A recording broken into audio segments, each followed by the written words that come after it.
আসসালামু আলাইকুম ওয়া রাহমাতুল্লাহি ওয়া বারাকাতুহু। ইন্নাল হামদালিল্লাহ ওয়াস সালাতু ওয়াস সালামু আলা রাসূলিল্লাহি ওয়া বাদ।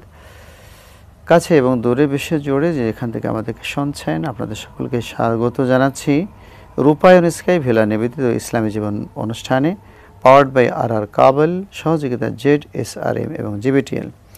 প্রিয় দর্শক, আজকে আলোচনার জন্য আমাদের এই মাহাতি অনুষ্ঠানে আমন্ত্রিত হয়েছেন বিশিষ্ট লেখক, গবেষক, ইসলামিক চিন্তাবিদ মোহাম্মদ মহিউদ্দিন মিল্কি, সহযোগী অধ্যাপক, অর্থনীতি, সরকারি হরগঙ্গা কলেজ, মুন্সিগঞ্জ।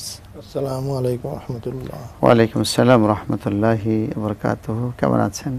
আলহামদুলিল্লাহ। আপনারা সবাই কেমন আছেন? জাযাকাল্লাহ খায়ের, আলহামদুলিল্লাহ। তো আজকে আমরা যে বিষয়টি আলোচনা করব সেটা হলো সায়েন্টিফিক ইন্ডিকেশন ইন দি হলি কোরআন। আল কোরআনে যে বিজ্ঞান, অর্থাৎ কোরআনের ভিতরে বিজ্ঞানের, কোরআনের এমন এমন জিনিস আছে যে জিনিসগুলো বিজ্ঞান সেখান থেকে গবেষণা করে বের করতেছে, যে কোরআন থেকে পাচ্ছে, কোন তথ্যটা কোরআন থেকে পাচ্ছে। এই যে বিষয়গুলো আছে, আজকে আমরা সেই বিষয়গুলো নিয়ে আলোচনা করব। কোরআন যে শুধু মানে মৌলভী সাহেবদেরই নয়, কোরআন যে যারা সায়েন্টিস্ট তাদেরও যে উৎস, তারাও যে গবেষণা করা তাদেরও যে উৎস, এই বিষয়টি যদি একটু বলতেন। আলহামদুলিল্লাহ, নাহমাদুহু ওয়া নুসাল্লি আলা রাসূলিহিল কারীম। আল কোরআন শুধু বিজ্ঞানময় কোরআন। এখানে আল্লাহ বলছে যে ইয়াসিন আল কুরআনিল হাকিম ইন্নাকা লামিনাল মুরসালিন, মহাবিজ্ঞানময় কোরআন বলা হয়েছে। কোরআনের অনেক নাম আছে, এর মধ্যে এটা একটা। আল ফুরকান, যেটা সত্য মিথ্যার পার্থক্যকারী। আল কোরআনের তো অনেক নাম আছে, এর মধ্যে এটা মহাবিজ্ঞানময়। এবং আল্লাহ বারবার বলতেছেন আমাদেরকে যে তোমরা নিদর্শন দেখো, আমার নিদর্শন, এবং কোরআন নিয়ে গবেষণা করো, এবং তুমি মহাবিশ্বের দিকে তাকাও, আকাশের দিকে তাকাও, নক্ষত্ররাজি দেখো, এবং তুমি চিন্তা করো। এবং প্রত্যেকটা সৃষ্টির মধ্যে বোধ শক্তি সম্পন্ন এবং বিবেকবানদের জন্য, গবেষকদের জন্য আছে নিদর্শন, চিন্তাশীলদের জন্য আছে নিদর্শন। আমার সৃষ্টির মধ্যে যে আকাশ এবং পৃথিবী সৃষ্টি, দিন রাত্রির পরিবর্তন, এই যে মেঘ বৃষ্টি, সব কিছুর মধ্যেই নিদর্শন আছে, এবং তোমরা এটা নিয়ে গবেষণা করো। এবং তুমি যখন খাইতেছ, খাদ্যটার দিকে তাকাও, পানি খাচ্ছ, এটার দিকে তাকাও, এটা কি তুমি বানাইছো? এটা কিভাবে হইল? এবং আমরা তো বিজ্ঞান মানে এরকম না যে আমরা কোনো কিছু বানাইতে পারি কিংবা ধ্বংস করতে পারি। আমরা শুধু কিভাবে কি হয় এটা জানার চেষ্টা করা। আমরা মানুষ তো আর কিছু সৃষ্টি করতে পারে না, এক ফোঁটা পানিও বানাইতে পারবে না। সারা পৃথিবীর মানুষ মিললেও যদি চেষ্টা করে, সমস্ত পদার্থ, পৃথিবীর যত পদার্থ আছে, চেষ্টা করলে একটা অ্যামাইনো অ্যাসিড, একটা আমিষের কণা বানাইতে পারবে না। কারণ এটা, এবং একটা পানির ফুটাও বানাইতে পারবে না, সুপেয় পানিও বানাইতে পারবে না শুধু। এবং এটা যদি হয়ও, সাথে সাথে এটা খাওয়ার অযোগ্য, মানে এটা খাওয়া যাবে না, কোনো কিছুতে মিলাইলেও খাওয়ার যোগ্য হবে না। সুতরাং মানুষ যখন এটা নিয়ে চিন্তা করবে, তখন সে ভাববে যে আল্লাহর রহমত, আল্লাহ কত মানে মহা কৌশলী, মহা ক্ষমতাবান, এবং আল্লাহ যে আমার উপরে কত রহমত করতেছে। আমি ঢকঢক করে পানি খেয়ে ফেলাই, কিন্তু আমি যখন চিন্তা করি যে এটার যে সৃষ্টির রহস্য, এবং এটা যে আমি বানানোর ক্ষমতা নেই, আমি এই তৃষ্ণার্ত বেলায় যদি আমি পানিটা না পাইতাম, খাওয়াটা না পাইতাম, এই চিন্তা করতে বলছে আল্লাহ বারবার, তখন ফিলিংস আসবে, আমার অন্তর আল্লাহর দিকে ঝুঁকবে, এবং আমার অন্তর বিগলিত হবে। তখন আমি আলহামদুলিল্লাহ বলবো, সেইটার দাম আছে। এই আলহামদুলিল্লাহ বলা আর এমনি চিন্তা না করে আলহামদুলিল্লাহ বলা অনেক ডিফারেন্স। এবং কোরআনে বারবার এই বিজ্ঞানের কথাগুলি মহাবিজ্ঞানময়। যেমন ধরেন পানি সৃষ্টি, আল্লাহ বলছে যে সমস্ত জীব আমি পানির থেকে সৃষ্টি করছি, মানে জীবন আমি পানির থেকে সৃষ্টি করি। এখন বিজ্ঞান বলতেছে যে আসলেই পানির থেকেই মানে মানে কোষ এবং যে মানুষের যে প্রধান, এটা পানির থেকে হয়েছে। তারপরে একসময় মানুষ ভাবতো অনাদিকাল ধরে পৃথিবী আছে, মহাবিশ্ব। নাস্তিকদের একটা যুক্তি ছিল যে পৃথিবী কেউ সৃষ্টি করে নাই, মহাবিশ্ব অনাদিকাল ধরে আছে। কিন্তু বিগ ব্যাং থিওরি এসে প্রমাণ করতেছে যে মহাবিশ্ব সৃষ্টি হয়েছে, আগে কিছুই ছিল না, মানে সামান্য, মানে ক্ষুদ্রাতি ক্ষুদ্র একটা বিন্দু, যেটা পরমাণুর থেকেও ছোট। পরমাণু এত ছোট যে 1 সেন্টিমিটারের 10 লক্ষ ভাগের 1 ভাগ হয়তো একটা পরমাণু। সেটার মধ্যে আছে আবার ইলেকট্রন, প্রোটন, নিউট্রন, এবং তারা ঘুরতেছে আবার সেকেন্ডে লক্ষ মানে 1 লক্ষ বার হবে এরকম। তো এত ক্ষুদ্র, আবার এর মধ্যে স্পেস আছে, আবার খালি স্পেস 99.99%, এত খালি স্পেস আছে। আবার এরা যে ঘুরতেছে ইলেকট্রন প্রোটন, এই যে আল্লাহ রহস্য, এটা নিয়ে আল্লাহ চিন্তা করে মানুষ এগুলো বের করতেছে। তখন মানুষ যারা বুঝে, জ্ঞানীরা তো ঈমান আনতেছে যে এটা তো মানুষ, এটা কিভাবে হবে, এটা তো মানে মানুষের দ্বারা সৃষ্টি না। মানুষ যদি সৃষ্টি করে তাহলে কে করবে? আর আল্লাহ বলছে তোমরা কি আসমান জমিন বানাইছো, না তুমি তোমাদের বানাইছো? কে বানাইছে? সুতরাং তোমরা এটা নিয়ে চিন্তা করো, তাহলে তুমি আনসার পেয়ে যাবে।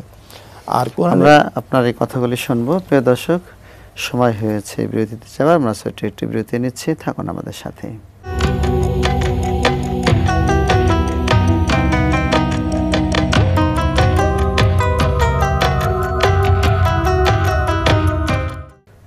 আসসালামু আলাইকুম রহমতুল্লাহ। প্রিয় দর্শক, আপনাদেরকে আবারও আলোচনায় স্বাগত জানাচ্ছি।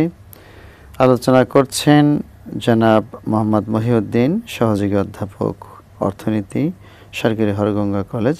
তা আপনি বলছিলেন যে কথাগুলি। না, এটাই যে আমি জানি বিগ ব্যাংটা মানে ক্লিয়ার করে, মানে এটাকে যে এডউইন হাবল পরে দেখলো যে তার হাবল বিখ্যাত যে হাবল টেলিস্কোপ, যে 1933 সালে দেখতে পেল রেড শাফট এবং যা একটা হোয়াইট শাফটের মাধ্যমে তারকারা পিছনে চলে যাচ্ছে এবং একসময় তার দেখা যায় না। এতে দুইটা সিদ্ধান্ত তারা পাইল, যে তারকারা চলমান এবং পিছনে চলে যাচ্ছে, তার মানে হচ্ছে মহাবিশ্ব সম্প্রসারিত হচ্ছে। তো এই বিষয়টা মানুষ তো আবিষ্কার করছে 1933 সালের দিকে। তো রাসূলুল্লাহ 1400 বছর আগে উনি নিরক্ষর ছিল, কারো কাছে পড়াশোনা করে নাই, কোনো ইউনিভার্সিটিতে যান নাই, উনি কিভাবে বলল? তার মানে এটা আল্লাহর বাণী। আল্লাহ তো বলছে যে আমি যদি এটা যে রাসূল নিজে বানায় লিখতো,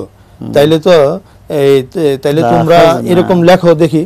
তো রাসূলরে তো আমি নিরক্ষর রাখছি, আর এছাড়া উনি যদি নিজে হাতে লিখতো, তোমরা যে বলো যে উনি নিজে লিখছে, তাহলে তোমরা লেখো, একটা সূরা নিয়ে আসো দেখি। আল্লাহ চ্যালেঞ্জ করছে যে তোমরা একটা সূরা কোরআনের সদৃশ নিয়ে আসো। তো সেইখানে একটা আয়াত আছে যে সূরা তাকবীরের যে 14-15 নম্বর আয়াত, নক্ষত্রের শপথ, যারা ভাসিয়া বেড়ায়, যাহারা পিছনে গমনে রত এবং যাহারা অদৃশ্য হয়ে যায়। এখন বিজ্ঞানী বল দুইটা কারণে অদৃশ্য হইতে পারে। একটা হচ্ছে যদি আলোর গতিতে চলে যায়, তাহলে আলো আসার আগেই তো চলে যাচ্ছে, আমি দেখবো না, কারণ আমার চোখে আসার আগেই সে চলে যাচ্ছে গতিতে, আলোর গতিতে।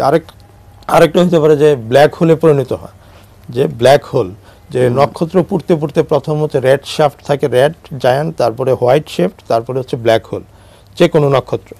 তো এই যে নক্ষত্র ব্ল্যাক হোলে পরিণত হলে তখন সে অন্য আশেপাশে যা কিছু আছে সেগুলি আকর্ষণ করে এবং তার ভর মারাত্মক থাকে এবং তা মানে সেটার আকর্ষণ ক্ষমতা অনেক বেশি, সেখানে অদৃশ্য হয়ে যায় অন্য তারাগুলি, সে নিজেও তাকেও দেখা যাচ্ছে না।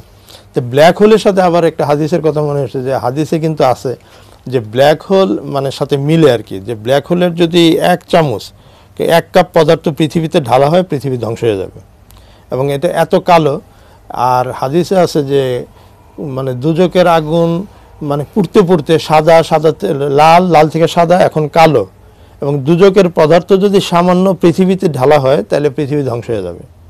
তো ব্ল্যাক হোলের সাথে কিন্তু আমরা জানি না, আল্লাহ জানে, কিন্তু মিলে আর কি মানে কথাগুলি, যে মানে আল্লাহ যে মানে রাসূল যে কথাগুলি বলছেন, যে কোরআনের যে ভয়াবহতা এবং জাহান্নামের ভয়াবহতা বললেন। সূরা তাকওয়িরের 15 এবং 16 নম্বর, ফালা উকসিমু বিল খুন্নাস ওয়াল জাওয়ারিল কুন্নাস, ফালা উকসিমু বিল খুন্নাস যে পিছনে চলে যায়, পিছনে চলমান, ওয়াল জাওয়ারিল কুন্নাস মানে চলতে চলতে, জাওয়ারিস মানে চলমান, হ্যাঁ শেষ হয়ে যায়, কোথায় যায়, অদৃশ্য হয়ে যায়। তো এই বিষয়গুলি আল কোরআনে এরকম অনেক আয়াত, 1000 আয়াত আছে শুধু কোরআনিক মানে সায়েন্টিফিক ইন্ডিকেশন, 3000 আয়াত টোটাল আছে। 1000 আয়াত হলো মানে বৈজ্ঞানিক, যেগুলোর ভিতরে বিজ্ঞানের সূত্র পাওয়া গেছে। যদিও বিজ্ঞানের বই নাই, কথা প্রসঙ্গে আল্লাহ আসছে, এটা তো পুরো জীবন ব্যবস্থা, কিন্তু বিজ্ঞানের কথাগুলো কথা মানে আরো আসবে, আরো গবেষণা করলে আয়াত বাড়বে। 3000 হচ্ছে নিদর্শনমূলক আয়াত, আর 1000 হচ্ছে আপনার সায়েন্টিফিক আয়াত। যেমন আরেক জায়গায় কোরআন বলছে যে মানে শুধু টলেমু পর্যন্ত 1512 সাল পর্যন্ত, টলেমি থেকে 1512 সাল পর্যন্ত মানুষ জানতো হচ্ছে যে পৃথিবী স্থির, হ্যাঁ, পৃথিবীর চারদিকে সূর্য ঘুরে। কিন্তু কোপার্নিকাস আইসা মানে এবং গ্যালিলিও তারা আইসা দেখলো যে না, নক্ষত্রগুলি দেখলো বৃহস্পতির চারদিকে কিছু উপগ্রহ ঘুরতেছে। তখন তারা সিদ্ধান্ত নিল না, এই ঘুরতেছে সবকিছু। তো এটা তারা এই কয়েকশো বছর আগে জানলো, কিন্তু সূরা ইয়াসিন এবং আরো অনেক সূরায় আম্বিয়াতে আল্লাহ বলছে সব নক্ষত্ররা নিজস্ব কক্ষপথে সন্তরণশীল, মানে সাঁতার কাটতেছে, মানে ইয়াসবাহুন এই শব্দটা আসছে হচ্ছে সাবাহা শব্দ থেকে, যেটা হচ্ছে ঘোরা, মানে সাঁতার কাটা, দৌড়ানো না কিংবা হাঁটা না, মানে মিল, মানে এটা অনেকটা যে মহাশূন্যে যে সাঁতার কাটতেছে এটার সাথে এই শব্দটা সবচেয়ে বেশি মিলে। এবং এই কথাটা আপনার যে বলা হয়েছে যে আর তিনি সৃষ্টি করছেন রাত এবং দিন এবং সূর্য এবং চন্দ্র সকল মহাকাশীয় বস্তু নিজ নিজ কক্ষপথে সন্তরণ করে, 21 নম্বর সূরা 30 নম্বর আয়াত। এরকম আরো কিছু আয়াত আছে, সূরা ইয়াসিনও আছে যে সূর্য তার নির্ধারিত গন্তব্যে, আরেকটা আছে গন্তব্যে গমনে নিয়োজিত, মানে নির্ধারিত গন্তব্য যে আছে সেটাও এখন বিজ্ঞানীরা বলতেছে যে সূর্য মানে যে যাচ্ছে 20 কোটি বছরে একবার মহাকাশ ভ্রমণ, মানে তার ছায়াপথের যে তার একটা পথ আছে সেটা ঘুরতে লাগে 20 কোটি বছর, এবং সেকেন্ডে সে ঘুরতেছে, সেকেন্ডে 150 মাইল বেগে সে ঘুরতেছে, তারপরে তার লাগে 20 কোটি বছর, এবং সেই সূর্য তার নির্ধারিত গন্তব্যে গিয়ে সে ধ্বংস হবে, সেটাও আল কোরআনে আছে যে তার নির্ধারিত গন্তব্যে যাচ্ছে। এবং বিজ্ঞানীরা সেই গন্তব্যের মানে একটা নামও দিছে, হ্যাঁ, যেটা নাকি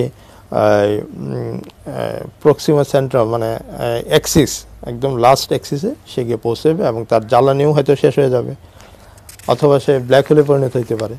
তো এই যে নিদর্শনগুলি কোরআনের, মানে প্রতিটি আয়াতের যে গবেষণা করলে বিভিন্ন সোলার অ্যাপেক্স, এই স্থানটার নাম বিজ্ঞানীরা বলে সোলার অ্যাপেক্স। তো আপনাকে অসংখ্য ধন্যবাদ সুন্দর আলোচনার জন্য। প্রিয় দর্শক, সময় হয়েছে বিদায় নেবার, আজকের মতো এখানে শেষ করছি। আসসালামু আলাইকুম ওয়া রাহমাতুল্লাহি ওয়া বারাকাতুহু।